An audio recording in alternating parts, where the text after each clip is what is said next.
Before the eyes of the entire court, a young maid broke centuries of silence with a single unforgivable outburst, calling the most feared man in the kingdom a spoiled brat. The gasp of the nobility still hung in the air when he stepped toward her, not with fury, but with a dangerous, unreadable curiosity. In a castle where a whisper could cost a life, her defiance lit the spark of a battle neither pride nor desire could afford to lose. The main hall of the castle was a cathedral to power, every stone polished and gilded to remind those within of the crown's unyielding reach. Sunlight, fractured by tall, arched windows, spilled across the marble floor in pale gold, bright enough to catch on the gilt edges of frames and the jeweled clasps of noble cloaks. The air was heavy with the mingled scents of beeswax polish and too much perfume, undercut by something sharper, the faint metallic tang of tension. Margaret had never stood in a room so vast or so stifling. She lingered near the back, among the quiet rustle of servants, her apron newly laundered, her hands clasped before her to keep them from betraying a nervous tremor. It was her third day in the castle, and already she'd learned that the prince's presence could still a room in a way that no bell or command could. Edward was seated in the high-backed chair reserved for him, though he did not sit as others did. His body angled forward slightly, one hand on the carved armrest, the other lifted as he spoke with a measured sharpness. The man standing before him, an older servant whose hands twisted at his sides, was being chastised for a mistake too minor for this display. At least Margaret thought so. But here, minor offenses were magnified into lessons for all to witness. The prince's voice was smooth, almost quiet, yet it carried with the precision of a blade, every word cut. His eyes, pale and cold as winter light, swept the hall as though daring anyone to meet them. No one did. Not the lords standing along the side, their powdered wigs nodding in solemn agreement. Not the ladies, their silks whispering with the smallest shift of weight. The older servant bore the censure silently, shoulders bent under the invisible weight of shame. Margaret tried to fix her gaze on the floor, but the sound of that voice drew her eyes upward despite herself.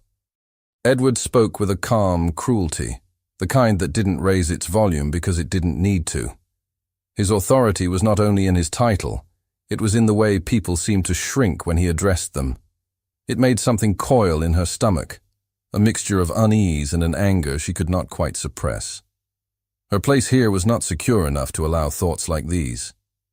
She was nobody in this hall of high blood and gilded manners.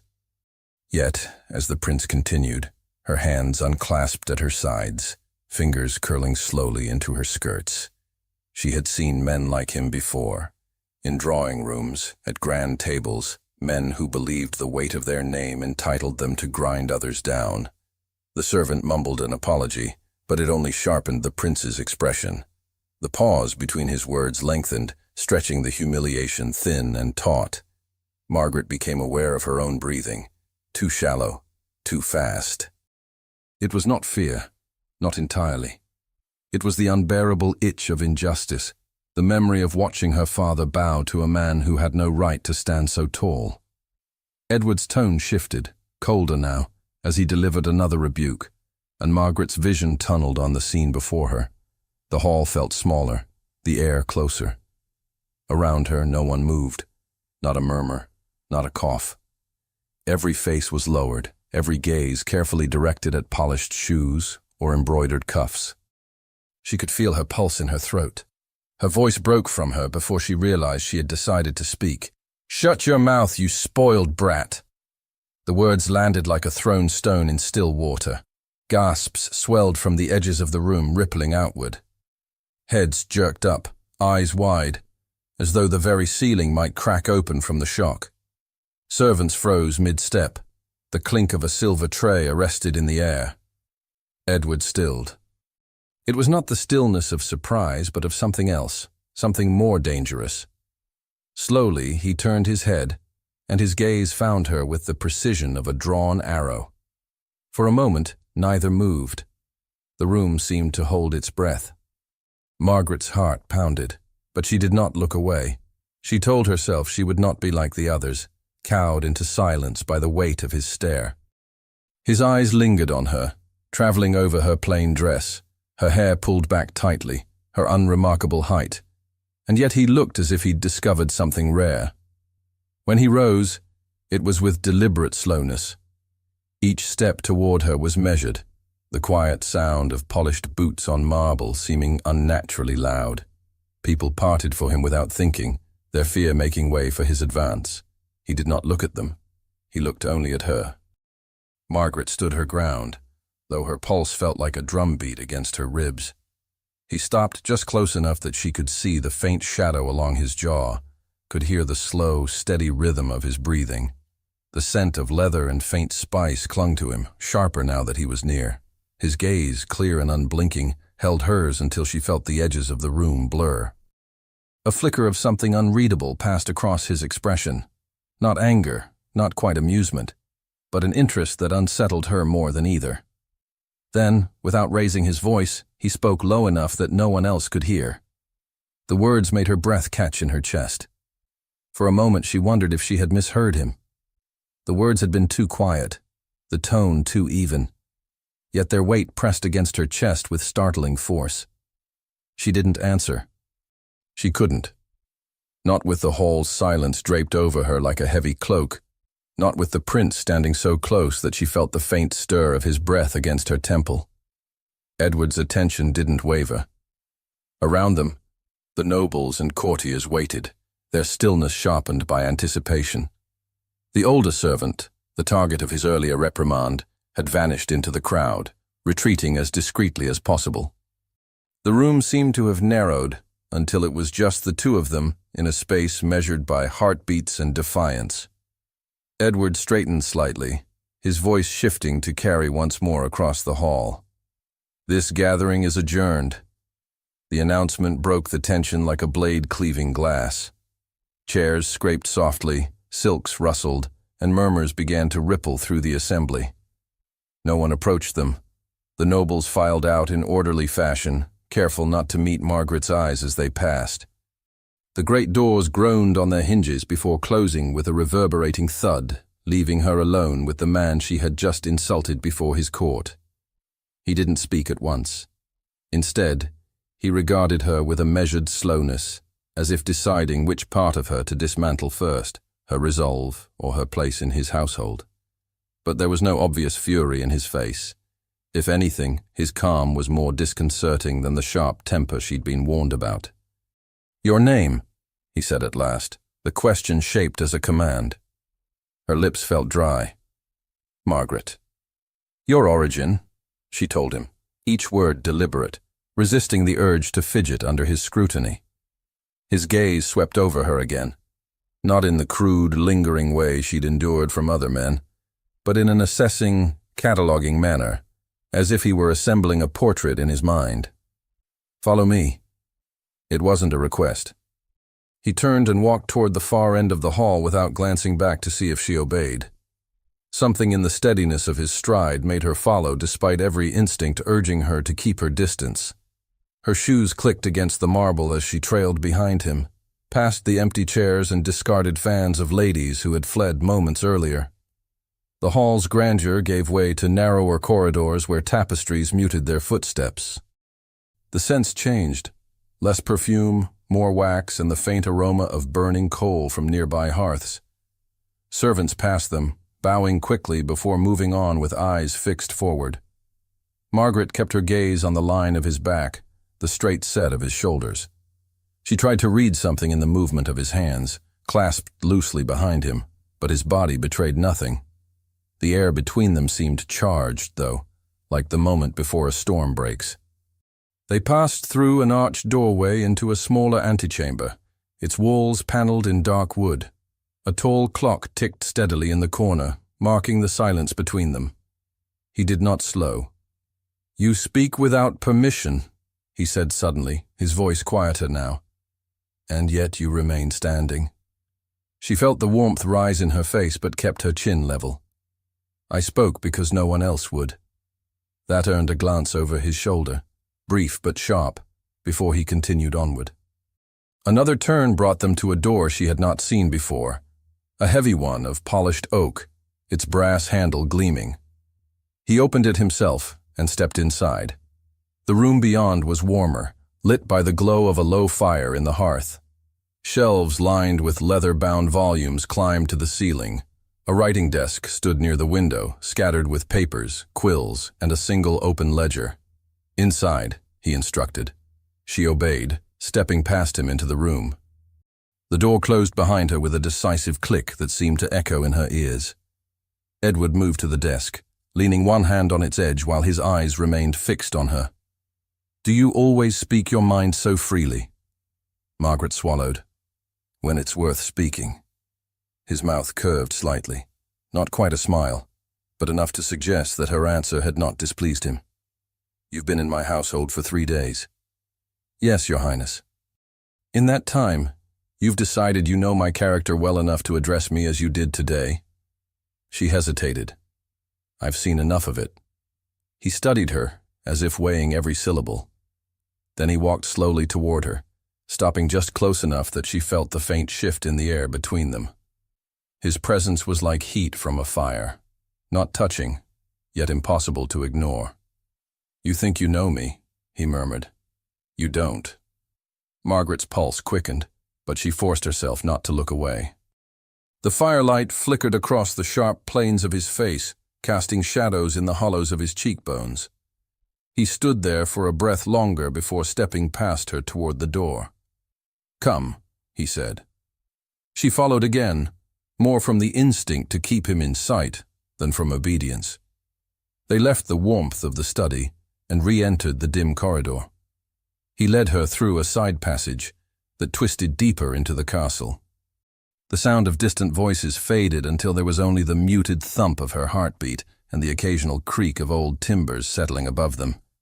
She didn't know where they were going. The route was unfamiliar, each turn drawing them further from the parts of the castle she had glimpsed before.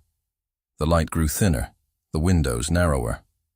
At last, they emerged into another chamber, smaller than the main hall, but grand in its own right, with a tall hearth and a long table set with a single decanter of wine. He stopped in the center and turned to face her fully. "You have placed yourself in a dangerous position," he said. "Do you understand that?" Margaret drew a breath. "I understand that I spoke the truth." His eyes lingered on hers, and something passed between them. An unspoken challenge neither was willing to break first. The air seemed to press in around them, taut with the weight of what might follow. Then his gaze shifted, as if settling on some decision, and he took a step closer. His voice dropped to a low, unreadable tone. "Come with me. There is something you need to see." The words were delivered with such quiet certainty that Margaret found herself moving before she could form a protest. Edward crossed the chamber toward a narrow door set flush into the paneled wall. The latch gave with a soft metallic click, and he stepped through without looking back. She followed him into a corridor unlike any she had seen in the castle so far. The space was narrow, the ceiling lower, and the air faintly cooler, carrying the faint scent of linen and old paper. Their footsteps echoed softly against the stone, the rhythm of his stride unhurried but unwavering, as if he knew precisely where each turn would lead. The light here came from tall candles mounted in iron brackets, their flames swaying in the faint current stirred by their passing. Margaret's eyes adjusted slowly, and she took in the details. Polished floorboards beneath their feet, a series of doors evenly spaced along the walls, and the quiet dignity of a part of the castle meant for only a few. He said nothing until they reached the end of the passage. There, another door waited. This one of heavy oak, its surface unadorned except for the keyhole set deep into the wood. Edward drew a key from the pocket of his waistcoat, the gesture precise, as if unlocking this door were a task he did not entrust to anyone else. The hinges gave a low groan as the door swung inward. Margaret stepped in behind him, pausing just over the threshold. The chamber beyond was warmer, its air faintly perfumed by burning tallow and the tang of ink. A fire glowed in the hearth, casting long shadows against the walls lined with tall shelves of books. In the center stood a broad writing table, its surface littered with parchment, folded letters sealed in wax, and the faint gleam of brass instruments for measuring and marking. One window, draped in heavy velvet, allowed in a muted spill of light that fell across the room's rich carpet. Edward gestured toward the center of the floor. "Stand there." She obeyed, her gaze darting briefly to the objects on the desk. The arrangement was not disorderly, but it held the feel of a place often in use, a space for thought, planning, perhaps even secrets. "Why am I here?" she asked. He moved behind the desk, resting his hands lightly on the polished wood. "Because I wish to know more than your name and your birthplace. I wish to know what compels a servant, 3 days in my employ, to challenge me before the court." Her pulse thudded against her throat. "I told you. I spoke because it needed to be said." His gaze remained steady on hers. "That answer will not serve you in this castle. Here, every word spoken aloud is a stone in the wall you are building, or the one collapsing on you." Margaret held his gaze, refusing to look away. "Then I will choose my stones carefully."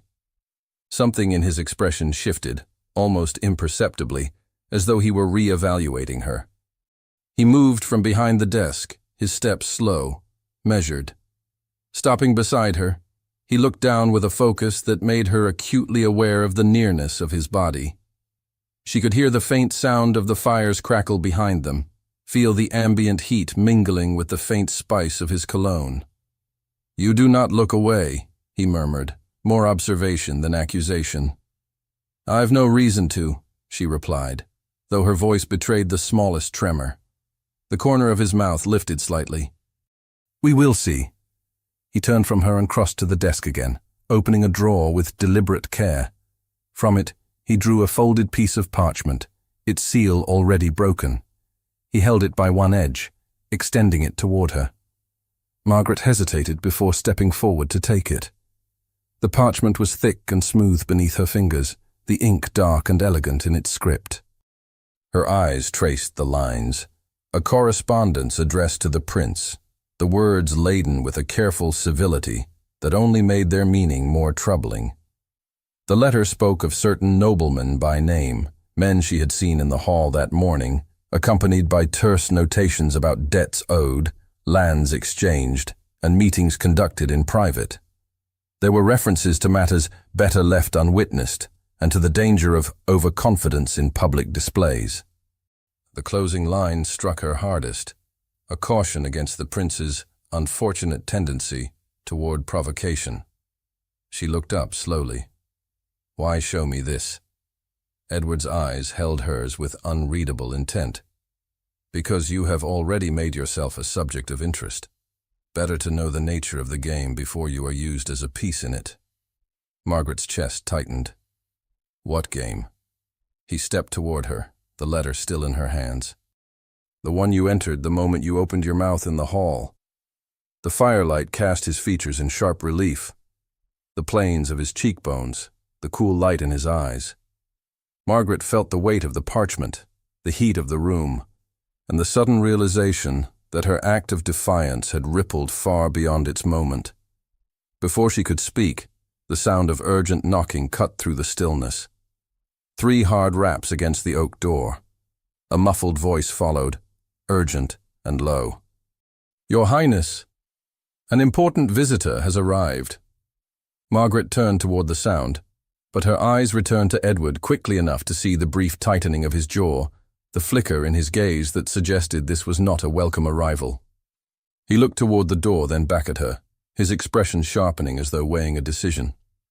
Edward did not answer the knock immediately. His gaze held Margaret's as though he were trying to read her thoughts, to measure her usefulness, or her danger. The faintest stir of heat from the hearth brushed against the side of her face, but the air between them was colder now, threaded with an unspoken tension. When he finally moved, it was with a smooth economy of motion. He took the letter from her fingers without glancing down at it, folded it once, and slipped it back into the desk drawer. The knock came again, sharper this time.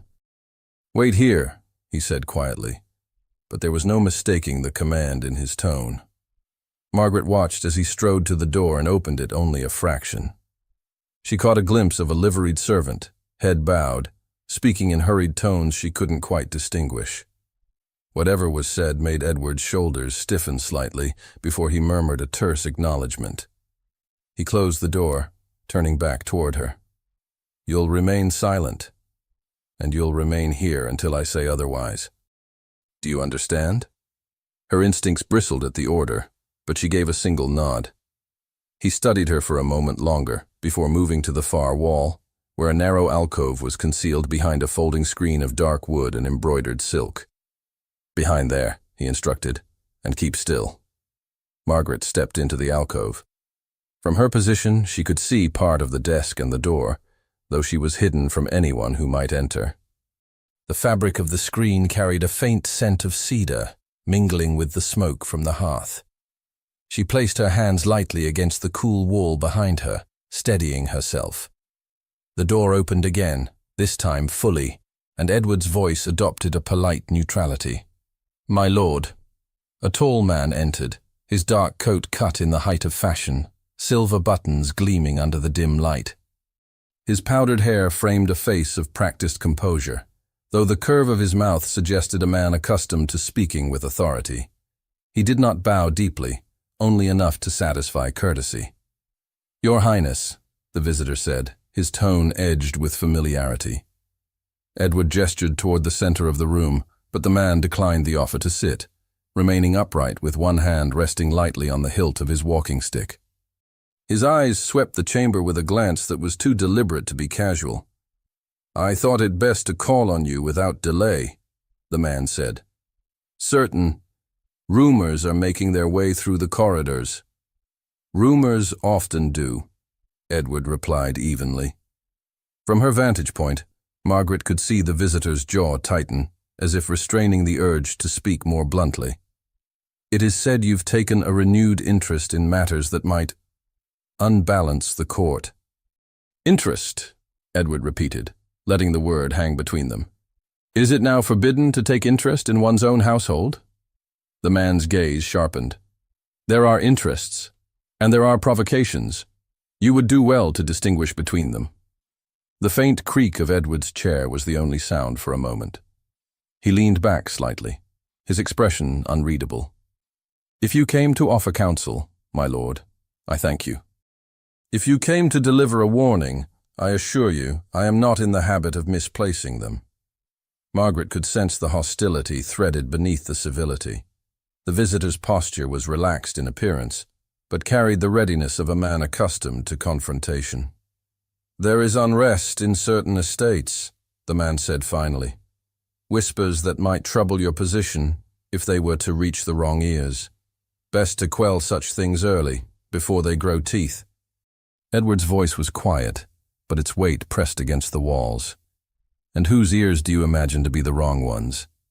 The visitor smiled faintly, though it did not reach his eyes. "We both know the answer to that." They regarded each other for a long, motionless moment. Margaret, barely daring to breathe, caught fragments of meaning between their words, threads that connected to the letter she had read. The names in that correspondence, the debts, the veiled accusations, seemed to shimmer at the edges of their exchange. At last, the man inclined his head, a gesture more of closure than deference. "I will not take more of your time." Edward rose, offering the barest nod in return. The visitor turned on his heel and left the room, the sound of his footsteps fading into the corridor beyond. For a moment, Edward remained where he was, his gaze fixed on the closed door. The stillness was absolute, broken only by the muffled crackle of the fire. Then he turned toward the alcove. "Step out," he said. Margaret emerged slowly from behind the screen, the air feeling different now, as if the conversation she had overheard had left a trace in the room. Edward's eyes found hers with a sharper edge than before. "There is something else you need to see," he said, "and you will see it now." Edward did not wait for her consent. He crossed the room in 3 decisive strides, opening the door and stepping into the corridor. Margaret followed, compelled by something beyond obedience, by the unsettled curiosity that had been growing in her since the moment she spoke out in the main hall. The passageway beyond was dimmer now, lit by wall sconces whose flames flickered in the draught rising from somewhere deep within the castle. Their footsteps echoed off the stone, the rhythm of his stride brisk enough that she had to lengthen hers to keep pace. Servants they passed drew instantly to the side, pressing themselves against the wall, heads bowed until he was gone. They reached a narrow door at the end of the passage, unremarkable but for the heavy lock that secured it. Edward drew a key from his coat, the metal catching the light in a brief flash, before it turned in the lock with a quiet, deliberate click. Beyond the door, a steep stair descended into shadow. A colder air rose to meet them, carrying with it the faint dry scent of old stone and something metallic, like the tang of coins or keys.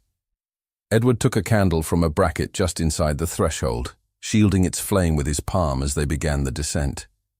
Margaret kept close behind him, her hand grazing the rough wall for balance.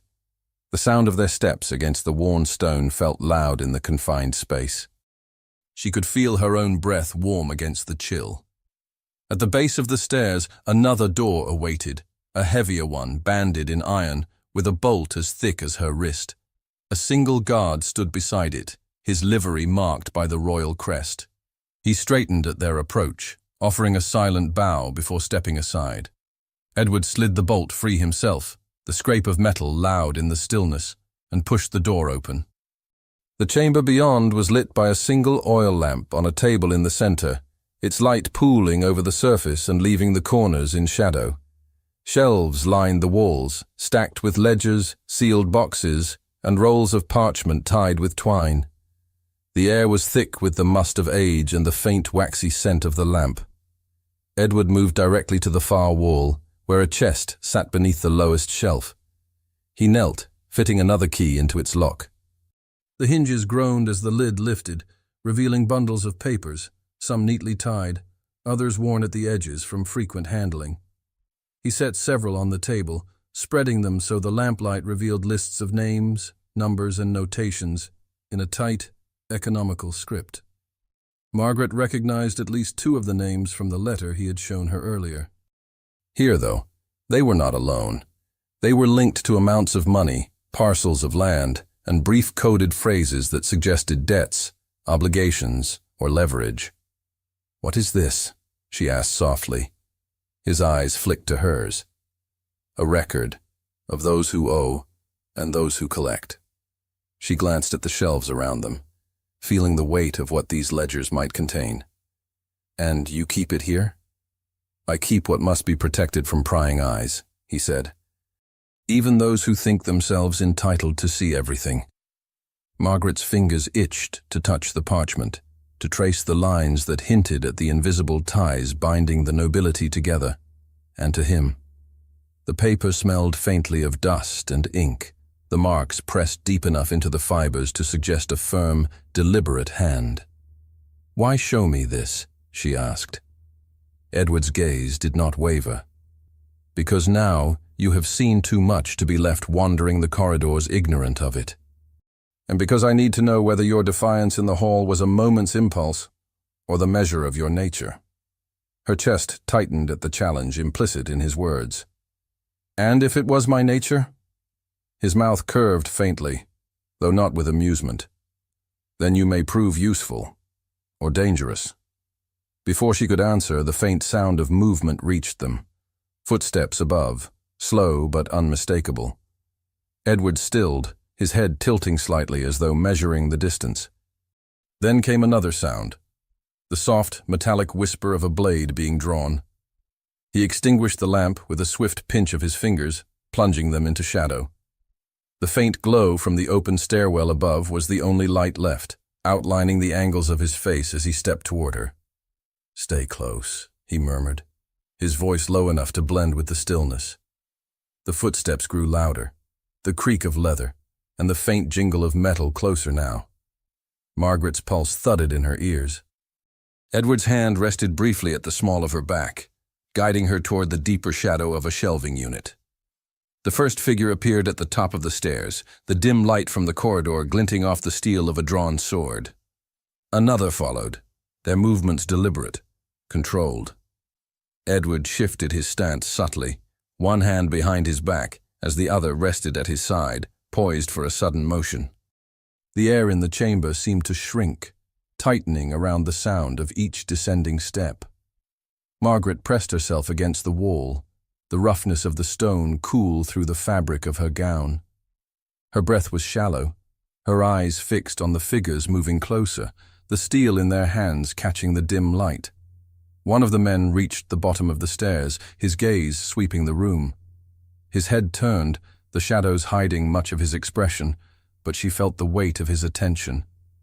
Then his eyes fixed in her direction, and he began to cross the chamber, each step deliberate, until his hand reached toward the crates concealing her from view. Margaret's breath caught as the man's shadow fell over her hiding place. The faint lamplight from the stairwell glinted on the steel in his hand, the blade angled downward but ready. His boots made a muted scrape against the stone floor as he closed the last bit of distance. She could hear the faint rasp of his breathing, could almost feel the reach of his arm before it touched her.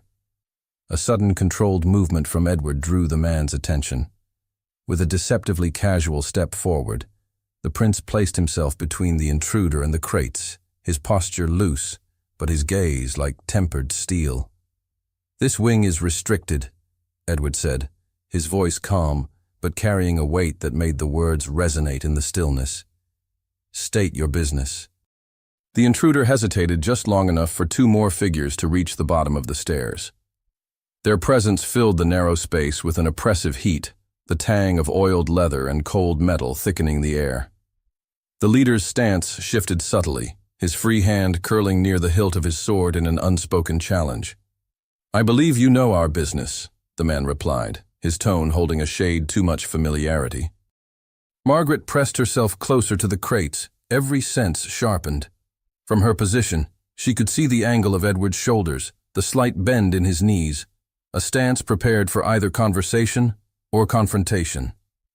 "I was not informed of any inspection," Edward said, "nor of any permission granted to enter here armed." The leader's mouth curved in something that was not a smile. "We thought it wiser not to trouble you with formalities." The quiet that followed was taut enough to snap. Margaret could hear the faint drip of water somewhere beyond the chamber, each sound marking the seconds in which Edward did not move, did not look away. "You've overstepped," he said finally. The man's hand flexed on the hilt of his sword. "We've been sent to ensure certain matters remain contained." His glance flicked to the shelves, then to the chest on the table, lingering just long enough to make his meaning clear. Edward's voice dropped a fraction. "You will not touch anything in this room." The leader took a single step closer. "And if I do?" Margaret could sense the danger in the space between them, a taut wire pulled to its limit. She caught the faintest shift of Edward's weight, as though ready to cut the wire before it snapped. From behind the leader, one of the other men began to move toward the far side of the chamber. Edward's gaze flicked briefly in that direction, then back. The smallest motion of his hand, barely visible, told Margaret to be ready. Her heartbeat thudded against her ribs. She didn't know what she was ready for, only that something was about to break. The man nearest her moved again, and the sound of his boots against the stone was like the scrape of a knife along metal. In the next instant, Edward stepped sharply into the leader's space, his voice a quiet blade. "Leave."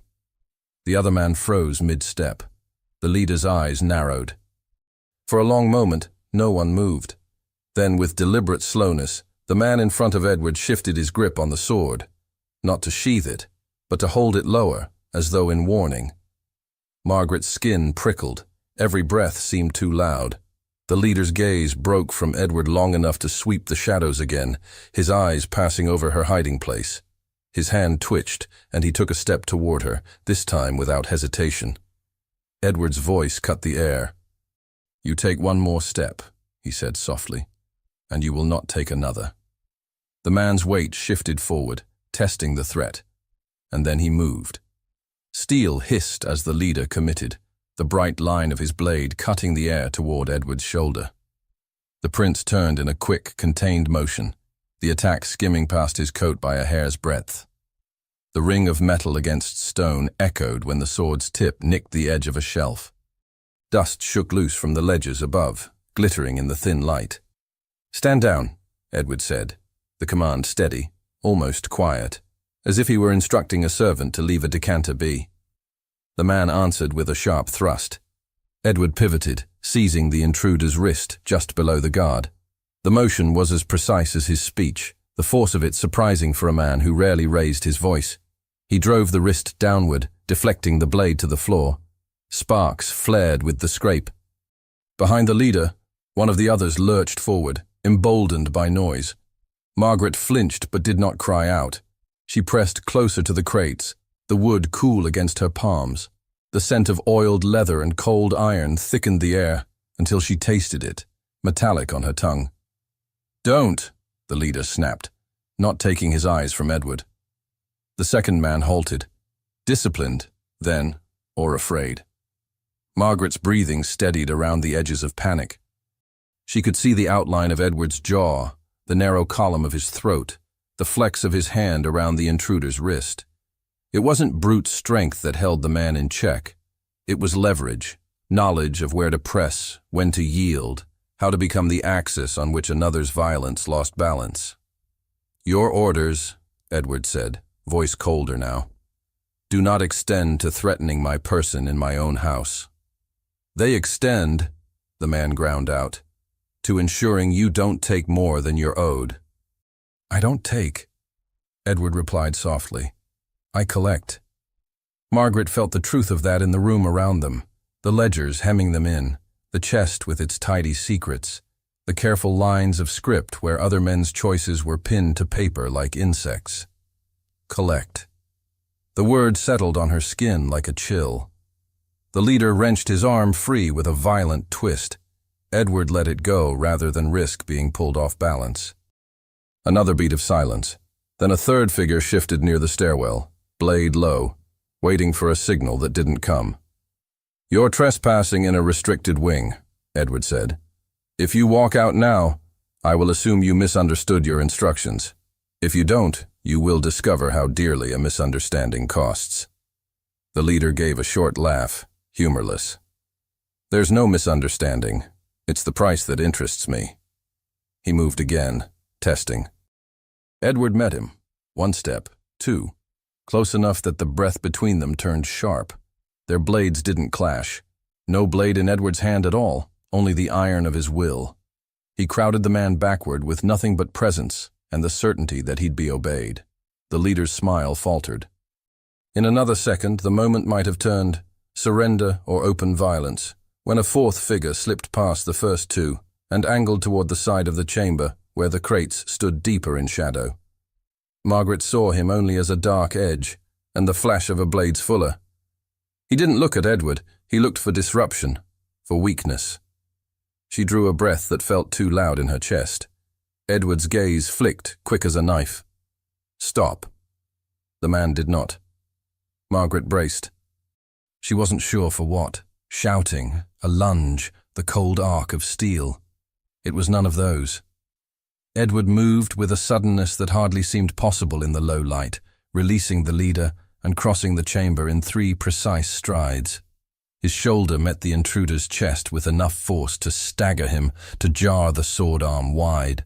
The blade struck a shelf. The dull thud of wood, the clap of a ledger falling, papers shivering into the air like startled birds. The second man reacted, coming at Edward's back. Margaret's throat tightened. She pushed from behind the crates before she had time to think better of it. Her hand closed over the nearest object, an inkwell left uncorked on a low table, and she hurled it. The inkwell struck the floor at the attacker's feet, shattering, black liquid fanning slick across the stone. His boot slid. He cursed, weight pitching, the tip of his blade scraping sparks. Edward didn't waste the moment. He caught the staggered man's shoulder and twisted, sending him hard into the shelf. Wood groaned. Another ledger fell open, pages splayed like a broken fan. The leader recovered fast, breath rasping, and swung for Edward's ribs. The stroke wasn't elegant. It was meant to maim. Edward dropped, the blade carving the air above his coat. As he came up, he drove his forearm into the man's sword wrist again. The weapon jerked free and clattered to the floor. "Pick it up," the leader snarled at the man sliding in ink. "No," Edward said, and the word was all steel. "No one touches anything." For a moment, there was only the crackle of the stairwell torch and the faint, steady sound of someone's harsh breathing. Hers, she realized, hers. She had moved beyond the crates now, a misstep that made cold bloom along her spine even as heat rose to her face. Edward didn't look at her, but the line of his body shifted almost imperceptibly, angling himself to place her behind the breadth of his shoulder. "Leave," he said again. "You've seen enough." The leader's gaze tracked over Edward's shoulder. It landed on her. Recognition flared. Of opportunity, not of person. He smiled then, slow and ugly. "Not quite." Margaret's fingers tightened around nothing. The inkwell was gone, its shards glistening black on the floor. She forced herself not to retreat. Retreat would be a promise of pursuit. "Your quarrel is with me," Edward said. "You will not touch her." The man tilted his head, that awful smile deepening. "Then you'll come with us, Highness?" "No." A quiet refusal, unadorned. The leader's eyes narrowed. He feinted toward Margaret, testing the edge of Edward's refusal, the reach of his patience. The prince didn't rise to it. He simply stepped a fraction to block the line. That was enough. The leader's decision was made in the flash of a glance. He signaled with 2 fingers. The man at the stairs moved, not toward Edward, but along the wall, seeking the far end of the chamber where a narrow servant's passage hid behind a hanging drape. An escape route, or a trap. Margaret knew then that the walls themselves would work against them if they stayed.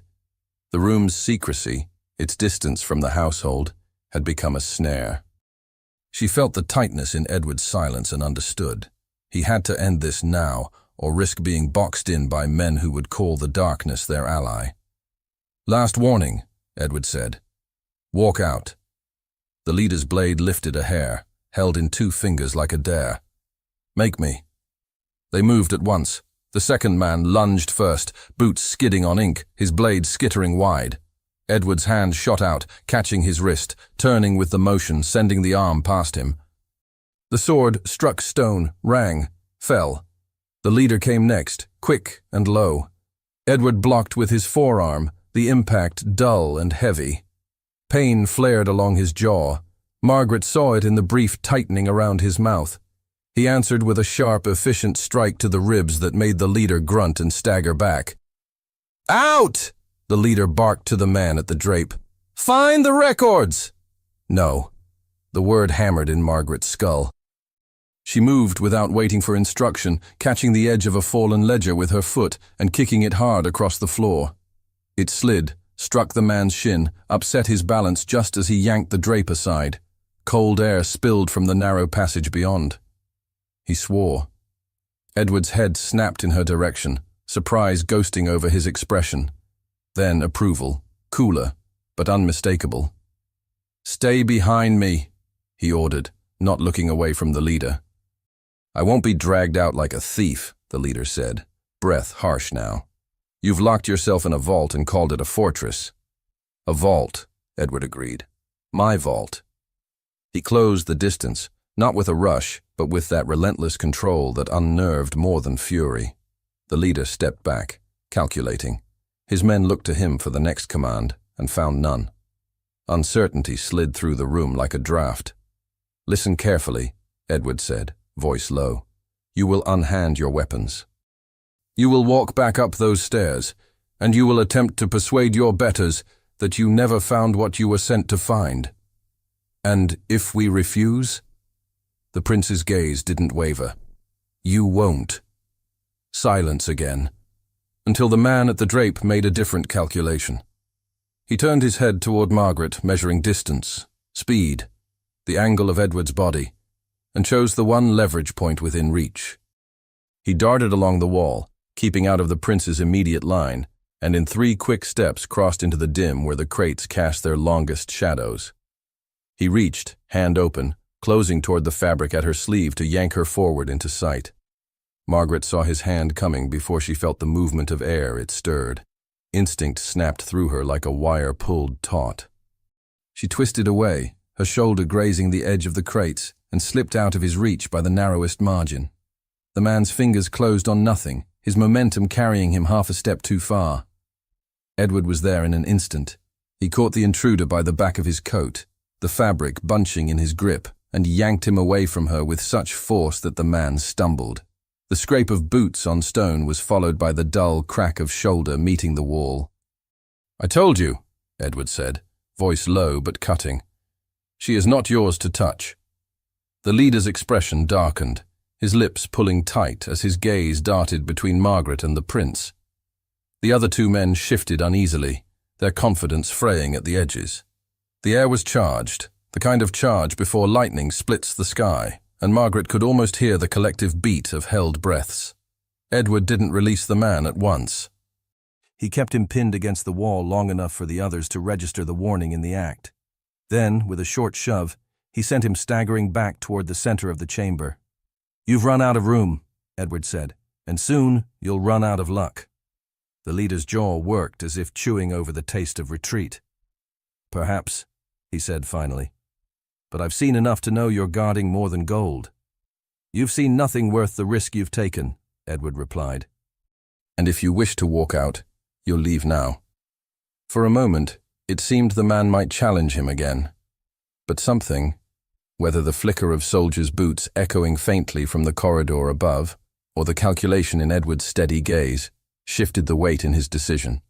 The leader flicked 2 fingers toward the stairwell. His men obeyed, moving with a forced steadiness that did nothing to hide the tension in their shoulders. One retrieved his fallen blade, but held it pointed toward the floor. They began to withdraw, but Edward didn't relax.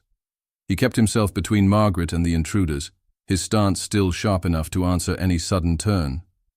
She stayed close behind him, the faint scent of leather and clean linen from his coat grounding her even as her pulse beat in her ears. The first man reached the stairs. Boots scuffed on stone as they began their ascent, one after another, their shadows stretching up the walls. The leader was the last to move, his eyes never leaving Edward's.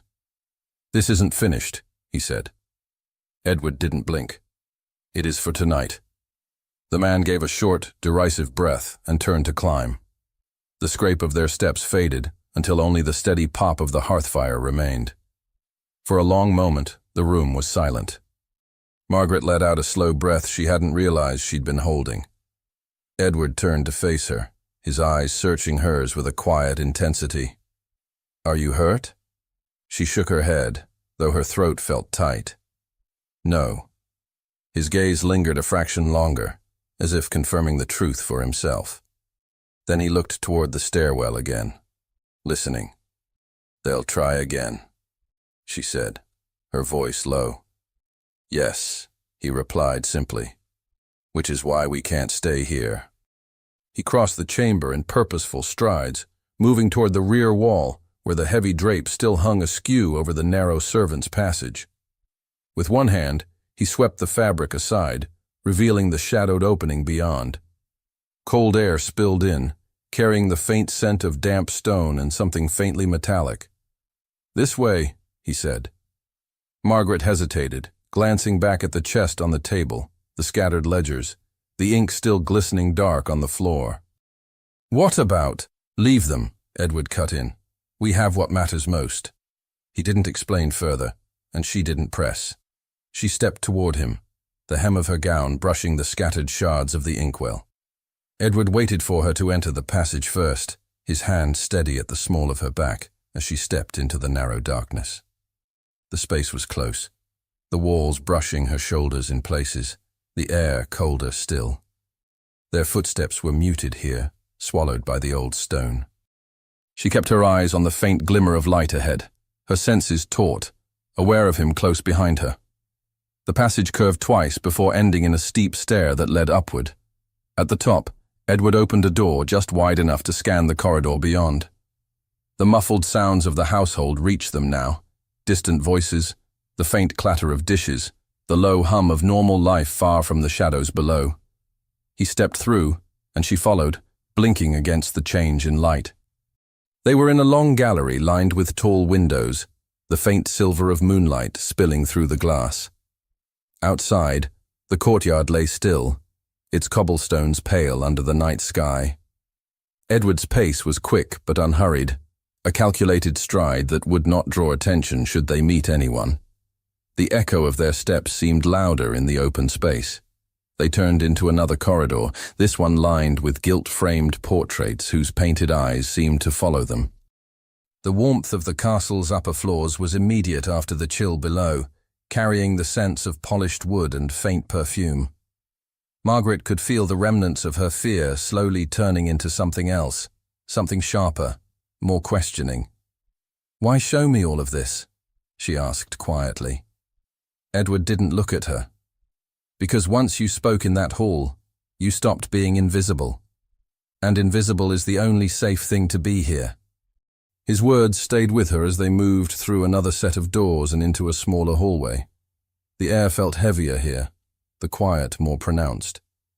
Somewhere close, a door creaked open, followed by the faint step of approaching boots. Edward slowed, his head tilting slightly in that same listening way she'd seen before. The steps were steady, drawing closer from around the bend. Margaret's breath caught as the figure appeared at the end of the corridor, one of the intruders, sword drawn, standing squarely in their path. For a beat, everything narrowed to the blade's bright edge and the steady rise and fall of the man's chest. Margaret felt the corridor's chill tug along her sleeves, the faint draft raising a shiver that had nothing to do with cold. Edward shifted half a step in front of her, the measured movement placing the breadth of his shoulder between the sword and her. The portraits on the wall seemed to lean closer, candlelight skimming their varnished faces as if the dead would witness the living. "Drop it," Edward said, the quiet firm enough to pass for iron. The intruder didn't blink. His stance was competent, soldierly rather than feral, which told her he answered to someone's chain of command. He drew a breath, the blade's tip steady, and glanced beyond Edward to the gallery they had just crossed. Calculating, looking for a path he could carve with steel. Margaret heard footsteps, faint, distant, approaching from somewhere behind. One set, no clatter of a group, no help for him yet, no guarantee for her either. She could see the firmness in Edward's jaw, the gathered restraint, as if he were measuring how much force the moment required and nothing more. "You don't want this," Edward said. The man smiled without humor. "I was told to want nothing else. Then your orders were poorly given." A breath of silence, taut and small. The intruder weighed the reply as if sound itself could tilt the decision. Edward's hand shifted minutely, spreading his fingers, the gesture both warning and balance. Margaret felt the pull of two possible futures stretch thin in the air, one cut by steel, one not. "Look up," Edward said suddenly, his voice crisp. It wasn't a trick of distraction, it was command. He raised his own voice half a measure and let it travel the corridor. "Captain." The name cut through the hush like a bell. The intruder's eyes flicked past Edward's shoulder. Margaret turned her head in the same instant. Reflex, fear, hope, and saw the disciplined shape of a uniform rounding the corner at the far end. The castle's captain of the guard, red-faced from speed, followed by a hard line of armed soldiers, whose boots struck the stone in clean cadence. Their arrival carried the authority of the household, the kind that did not argue but simply took place. "Stand down," the captain barked, already raising one hand for halt and the other to signal encirclement. The intruder hesitated, one dangerous heartbeat too long, then jerked his blade a fraction, as if to demand a hostage's leverage he'd already lost. Edward didn't give him time to find the angle. He moved in with the same precise economy he'd used below stairs, closing the space and locking the man's wrist. The sword's point dipped. Another guard seized the intruder's other arm. Metal rang once, brief and final, as the blade hit the floor and skittered against the baseboard. "Secure him," Edward said, voice cool, not raised. "The others?" "Taken," the captain answered.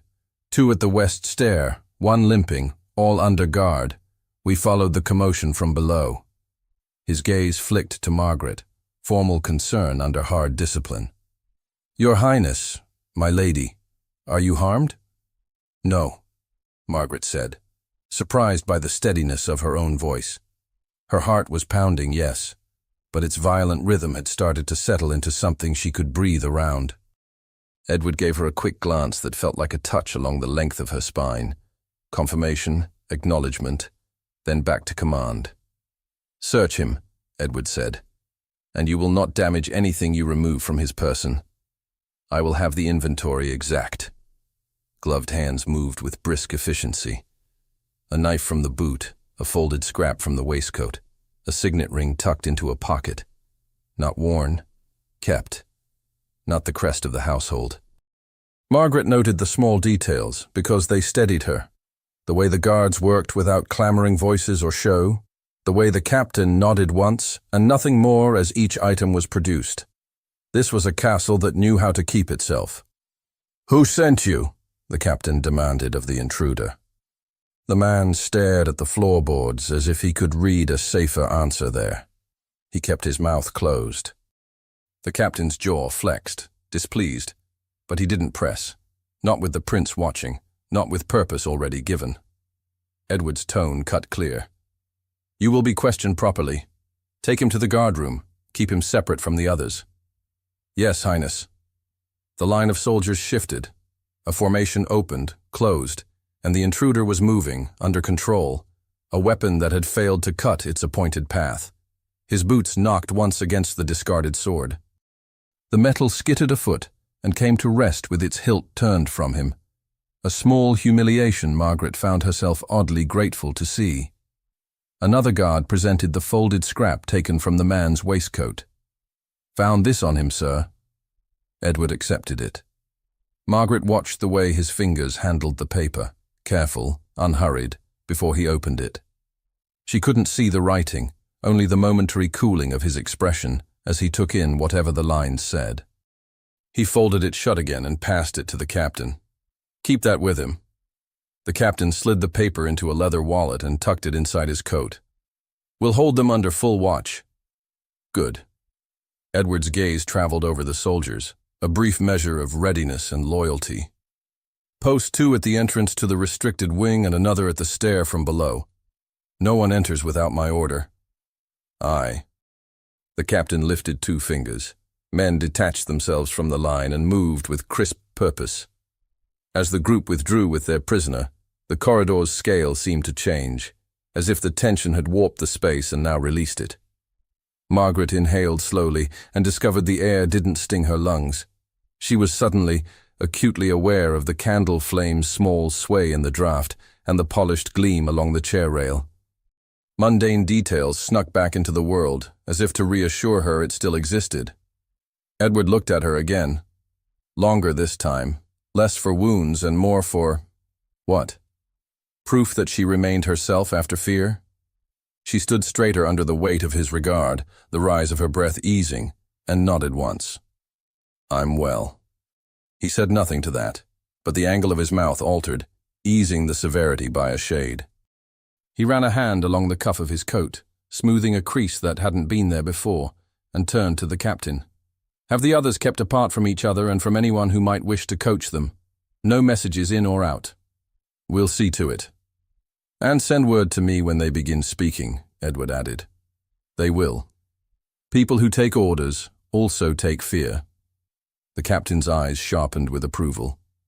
Yes, Highness. When the last soldier's step faded and the corridor cleared, the hush that followed felt different, weighted not with danger, but with a wary calm. Margaret realized her palms were damp and rubbed them lightly against her skirts, feeling the fine grain of the fabric catch at her skin. The portraits along the wall, dim with age and smoke, resumed their permanent watch, the living forgiven their brief, loud interruption. Walk with me, Edward said quietly. She fell into step beside him. They moved through the corridor not quickly, but with a shared purpose that asked less of their feet and more of their breaths settling into the same rhythm. Margaret felt the cords of tension loosen in increments. The castle's familiar scents gathered them back in. Beeswax, old wood, the feathery trace of a lady's perfume lingering long after its wearer had gone. "They won't vanish," Edward said at last, his voice pitched for her alone. "Not this time." "You've contained it," she said. The word felt functional, not triumphant. It wasn't an ending. It was the stopping of a leak before the wall failed. For now. He glanced down at her. Containment is the beginning of truth. She considered that, the phrase clicking into place with what she'd seen. The ledgers, the chest, the letter, the line of soldiers obeying without waste. "You were right to call them," she said, thinking of the captain's arrival, the sudden coalescence of order around them. "I was right," he agreed, and something gentler threaded his tone. "But I would have been less right alone."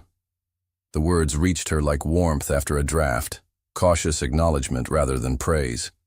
She felt her throat constrict for an instant and looked ahead to steady herself. They passed a tall window.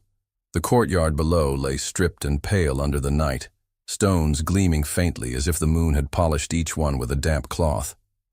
"Will they be questioned tonight?" she asked. "Yes." He didn't slow. "The household sleeps better when threats are made to explain themselves." "And if they don't?" "They will," he said again, but not with arrogance, with the quiet conviction of a man who had watched men change shape under the pressure of consequence.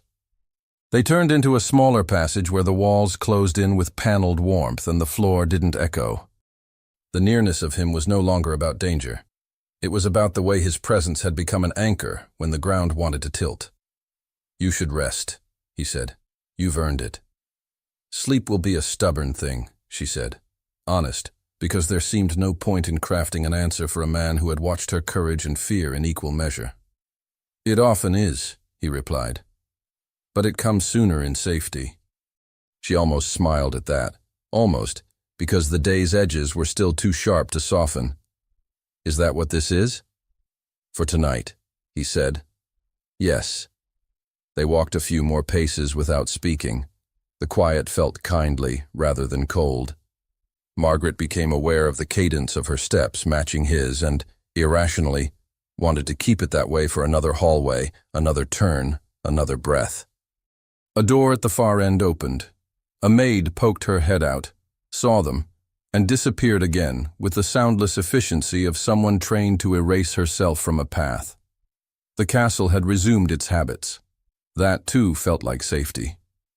When they reached a junction where one corridor split into three, Edward paused and looked down at her with a gravity that felt like a hand resting lightly at the center of her chest. "You will stay to the main passages," he said. "Not the hidden ones, not for now." She nodded. She understood. Privacy was a luxury. Invisibility was a hazard. "And you?" "I'll speak with the captain and see what our intruders think of their bravery in better light." She met his gaze, holding it a fraction longer than protocol required. "Be careful." A small line eased at the corner of his eye. "I will," he said, as if he meant it for her rather than for himself. He inclined his head in a gesture that was not quite dismissal, not quite farewell, then turned toward the guard rooms. Margaret watched him take 3 steps, 4, the measured set of his shoulders never wavering, and felt the day's peril recede one measured breath at a time as the castle settled back into its uneasy calm. Later that evening, the castle was steeped in a quiet so complete that every small sound seemed amplified, the faint hiss of the hearth, the slow tick of a distant clock. Margaret sat alone in the small room assigned to her in the servants' wing, the single candle on the table burning low enough to pool its light in amber over her hands. She was folding linens, though without much attention to the task. The cloth rested slack between her fingers, while her mind replayed the day's events with a clarity that kept her pulse uncomfortably quick. A knock came, firm but not hurried. She rose, smoothing her skirts, and opened the door. Edward stood in the corridor, his coat unbuttoned, his expression stripped of the rigid composure she had seen so often. The candlelight caught along his jaw, warm against the pale angles. "Your Highness," she began. but he stepped past the threshold with the easy confidence of a man who had already decided he belonged in the space. He closed the door quietly behind him, the latch settling into place with a soft, final sound. "I thought you might not be sleeping," he said. His voice was low, carrying less command than it did in the hallways of the day, but still holding the certainty of a man used to being heard. She set the folded linen on the table, willing her hands to still. "No, not yet." He moved farther into the small room, the space seeming to shrink with the weight of his presence. "Nor have I," he admitted. It seemed. His gaze swept over her face, lingering for a moment longer than she expected. Unwise to leave the day as it ended. Margaret's throat tightened, but she kept her voice even. "It ended without blood in the corridor. That seems a mercy worth keeping." "A mercy," he agreed, his mouth shifting faintly. "But not an ending." The air between them was heavier now, woven with the shared memory of the danger that had pressed so close. She could still recall the exact scent of the ledger's dust, the gleam of a drawn blade in dim light, the measured way he had placed himself between her and harm. "You spoke earlier," he said, "of acting because no one else would." She met his gaze. "I did." "You were right," he said simply. The words landed with a weight she didn't expect. Not flattery, not condescension, just the quiet admission of truth. Something in her chest eased, though the tension that replaced it was of a different sort entirely. "You've changed something, Margaret," he went on, his voice almost thoughtful. "In this castle. In me." Her breath caught at the unguarded way he said it, as if the thought had been waiting to be spoken aloud. "I didn't mean to change you," she said. "No," he murmured. "That's why it matters." He stepped closer, until the warm flicker of the candlelight touched both of them. She could feel the nearness of him in the way her own breathing shifted, slower and deeper, to match the quiet pull of his. His hand lifted, not touching, only hovering near the edge of her sleeve, as if asking without words. Margaret didn't move away. She let the moment lengthen, let it steady itself in the silence. "Everything here is watched," he said. "We measure every word, every step. But this," his voice softened, "this is not for them to see." Her pulse thudded in her ears, the sound impossibly loud in the small room. "And what is it for?" she asked. "For us," he said. The words struck her with a force she hadn't prepared for, not after the endless guard of the day. Something in her, tight, braced, waiting, unwound enough to leave her almost unsteady. He reached then, fingers brushing lightly along her sleeve, the touch no more than a whisper, but enough to make her aware of every inch of space between them. She could see the faint strain at the edge of his composure, the desire tempered by control. "You've been in my thoughts since the hall," he said. "Not only for what you said, for the way you said it." Margaret drew in a slow breath. "And what way was that?" "As if you saw me," he answered. "Not the title, not the fear others carry. Me." She held his gaze, letting the truth in his words settle. "Perhaps I did." For a heartbeat, nothing moved. Then his hand slid from her sleeve to her wrist, the contact light but deliberate, his thumb brushing against the rapid beat beneath her skin. The warmth of his touch was startling in its gentleness. "If I were wiser," he said quietly, "I would leave now." Her voice was steady when she replied, "Perhaps I would stop you." That drew a low sound from him, something between amusement and something darker. The space between them closed, not hurried, but inevitable, until the faint heat of his breath touched her cheek.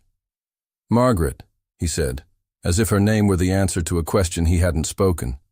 She didn't look away. "Yes." The distance dissolved. His hand lifted to her jaw, his thumb tracing the line where her pulse raced beneath the skin. Her own hands rose without thought, resting lightly at his chest where the steady beat of his heart met her touch.